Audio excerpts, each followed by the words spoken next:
Hello, my saxophone people. What I wanted to do for you today is to go over some things on page 4 in our beginning band book, the Red Traditions of Excellence book, and I wanted to talk about our first 5 notes. We can probably get at least 3, maybe all 5 of them done in about the 10 minutes that I'm planning on having this lesson take. So please go ahead and set up your saxophone, reed, neck, everything. If you don't remember how to do that, please go back to Saxophone Lesson 1. It's in this playlist on YouTube. Just go back one or go back on Google Classroom and see where I posted it. That will talk about how to set up your reed placement, how to get all that ready. I can remind you that we have our paper test to talk about where is our mouth going to sit. So I can find this. And we put in that piece of paper, if I can get it. There we go. Wherever that line right there goes, that's where my bottom lip rolls in. Sorry, it's a bad angle. That right there, that's where my bottom lip is. You'll feel it stops. Okay? Hold my thumb there. Place it right here. Roll in my bottom lip. Top teeth on top. That is the ideal playing position for you beginning as a saxophone player. So now, what we're going to do is we're going to try to talk about the buttons. My left hand has a watch. My left hand has a ring. I will always have my left hand on top. If you don't remember which one's your left hand, you might want to put a scrunchie, a hair tie, something on your left hand so you can remember. A rubber band. I don't care. One of those cool paracord bracelets. All right. Another thing that I didn't mention in the first video that I thought of that I wanted to say, I will always have at least 2, usually 3 reeds that I use on a regular basis. So if you have them still in the package, in the wrapping, I would say unwrap those and have those prepared to use. And the way I do this, I leave them in their original plastic case and I label them. This is reed 1, this is reed 2, and I have a reed 3 in my case. And so yesterday I used reed 1, so today I'm using reed 2. If I take a couple days off, that's fine, but the next time I pull out my saxophone, I'm going to use reed 3. Let's say one of them chips or breaks or something goes wrong. I just open a new one, and that becomes my new reed 2. That way you always have some broken in, ready to go, and none of them are brand new out of the package because that's always kind of difficult to play. They're all in good shape. And you also don't have any that are on their last ropes about to break either. You don't want to have a bad reed. It'll have poor sound, and everything will just be harder. So our left hand, we make a nice C shape. And our left hand's going to come in and sit on these pearl keys. I'm sorry about that noise. Your left hand's going to sit on these pearl keys, the ones with the little white caps. Now, I skip this first top one. It feels weird if you try to press it. It's not normal. I skip the first one, and I go to here. Then I skip this little in-between one and do the second and third one. So, if I look at the bottom pearl key, 3, 2, and 1. You'll see I'm skipping these buttons. Yours might look a tiny bit different, but basically the same. Those are the 3 ones that I'm going to use in my left hand. In my right hand is sitting on this thumb rest here. Just a little bit of my thumb on the thumb rest. I'm not going to wrap my hand all the way around it because then my fingers won't reach. Just a little bit of my thumb. And you'll see that there are only 3 pearl keys here. 1, 2, and 3 for your pointer, middle, and ring finger in your right hand. Now, we don't have to press all of those down just yet. The last thing I want to talk to you about before we start playing is neck strap height. Is your neck strap too high or too low? If your instrument sits on your right side, then you want to have your neck strap adjusted so that it comes straight to your mouth. Straight to your mouth. We don't have to go move our head side to side or tilt our head. If your mouthpiece is off at an angle, rotate it a little bit so your head doesn't have to do the moving. If you are a between-the-legs saxophone player, then adjust. Okay, mine's a little too high because I had it for standing. So I'll lower mine down by pulling it down a little bit, and now it sits comfortably.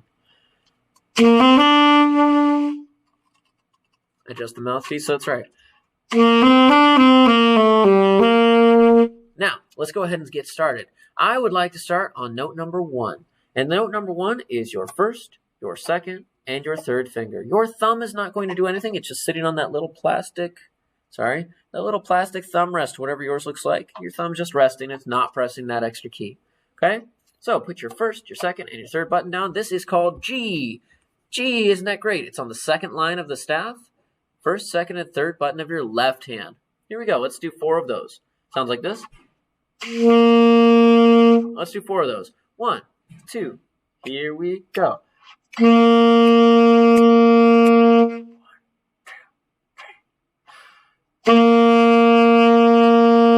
Don't forget to breathe. Here we go. 1, 2, ready. Now, if I wanted to try to play more of those in a row, I would use the tip of my tongue and say, or I'd say,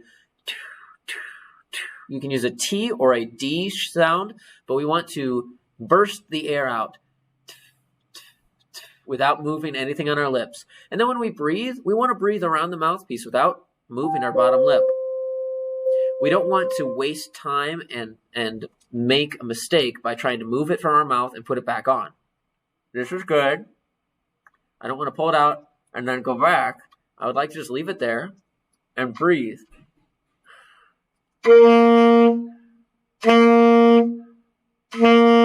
My bottom lip stays engaged. My top teeth stay engaged. The sides of my mouth open so I can breathe. So that was G. Now, lift off your ring finger. You can see which one has a ring. Lift off your ring finger so it's only the first and second button. That's A, note number 2. Let's try those. 1, 2. Here's A.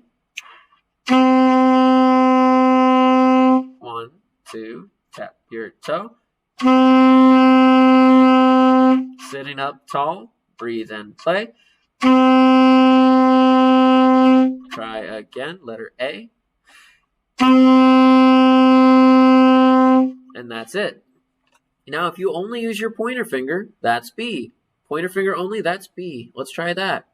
There we go. Sitting up tall. Shoulders relaxed. Nothing weird with our elbows. Here we go. B. 1, 2. B and play. 1, 2. Again and go. 1 and 2. Ready, go.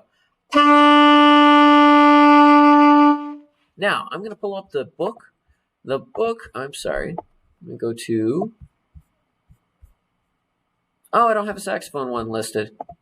Hang on 1 second. Ta-da, it's there. All right, it's the saxophone book. I'm going to go to page 4. And this will look just like yours. Up in the yellow, you'll see all of the terms and symbols you need to be able to know. Treble clef and the staff lines. Each measure is divided by bar lines. In this case, each measure is going to have 4 beats, and then there will be a line, 4 beats, and then a line. The last measure is going to end with a double bar line, so you know the song is over. The musical alphabet uses the first 7 letters of the alphabet, A, B, C, D, E, F, and G. That's it. We don't go to H. You'll see all of these symbols talk about a whole note gets 4 counts of sound, a whole rest gets 4 counts of silence, and here's how to count those. And then over here, these are the 3 notes we just played. It says a dark colored circle for pressed down button and an open colored circle for no button pressed down. So B was your first finger, A is your first and second, and G is your first, second, and third. You can't just do your third finger. It has to be 1, 2, and 3, or the air will leak out and it won't play a note. Those are your first 3 notes. G is first, A is second, B is third. I'm going from bottom to top because that makes sense to me. So, we just played the busy bee. We just played A Train without even worrying about it. So let's try music in motion. So, music in motion, you're going to start with your pointer finger on B for 4 counts. B, hold, rest for 4 counts. Add a finger, A, 1, 2, 3, back to B. B, 1, 2, put it back. A. Let's try that together, nice and slow. Start on B with just your pointer finger. When it's A, it goes down to your first and second. B is on the 3rd line of the staff. Every good boy does fine. B, 3rd line. A, remember faces in the space. F, A, C, E, 4 spaces, 5 lines. So A is your second one, and it shows you labeled again. Make sure we are using good posture, sitting up tall. Make sure you're using lots of air. Makes a good sound. And are you playing with a good embouchure? That's the fancy word for how your mouth is shaped. Let's try number 3 together. Play B again just to make sure we got the first starting note right. Sounds like this. Got it? All right, we're going to try number 3, music in motion together. Here we go. Starting on B. Let's follow along with the recording. 1, 2, ready, play.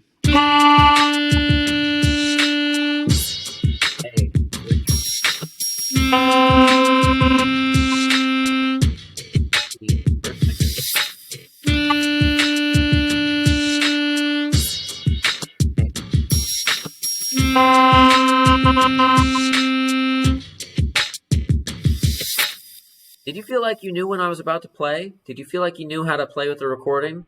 If you didn't feel like that, it's because you weren't tapping your toe and feeling a steady beat. 4 beats of sound, 4 beats of rest. That's how we count whole notes and whole rest. Now, looking at G, we already played G. G was your first, second, and third finger. Let's try that really quick. 1, 2, and 3. Let's try G. See how it sounds. Ready? Try it again. Here's a G. Make sure you match me. Ready? Go. Now, this last one is a challenge. Mr. Whole Note takes a walk. We're going to play a G, rest, an A, rest, a B, rest, and all the way back down to G. This one might throw you for a loop because you're starting on G, then A, and then B. And then you have to put both of those back down quickly. Here we go. 4 counts playing, 4 counts resting. Start on G. Ready position. Sitting up tall. 1, 2, ready, play. Hey, here we go.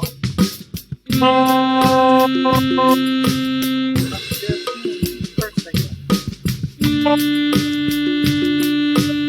Back to G. 1, 2, 3.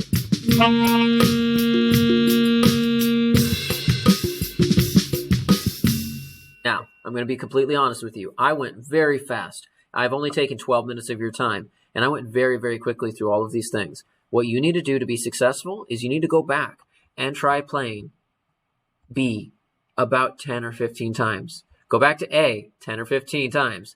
Try switching between B and A 10 or 15 times. And then G. Make sure you've got a good tone. It's lower than B or A. We're allowing our mouth to create that space to play a lower note. Kind of like when you're singing, taw. See what I just did with my jaw? Taw. I dropped to make space. That's what we're going to do when we play lower notes. We kind of have to have a smaller space when we're playing higher notes.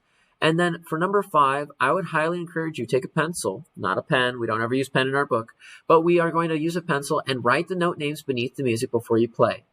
I give you permission on this one. But please don't get into the habit of writing it every single time. G is on the second line. A is on the second space.